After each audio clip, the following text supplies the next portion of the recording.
ঈদ মুবারক। ঈদুল ফিতর মুসলমানদের অন্যতম ধর্মীয় একটি উৎসব। এটি পবিত্র রমজান মাস শেষে উদযাপিত হয়।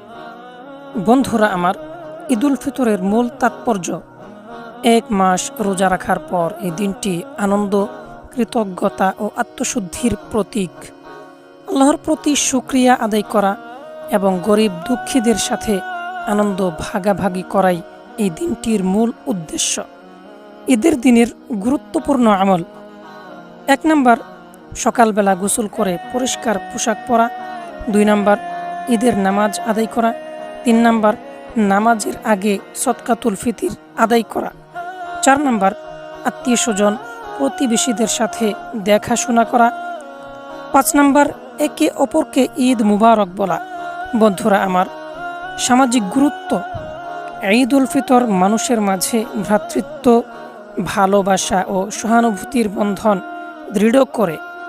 ধনী গরিব সবাই একসাথে আনন্দ ভাগ করে নেয়।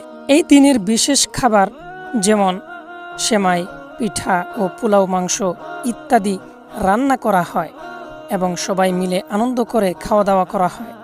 সংক্ষেপে বলি, ঈদুল ফিতর শুধু আনন্দের উৎসব নয়, বরং এটি আত্মশুদ্ধি, সহমর্মিতা ও আল্লাহর নৈকট্য লাভের একটি গুরুত্বপূর্ণ দিন।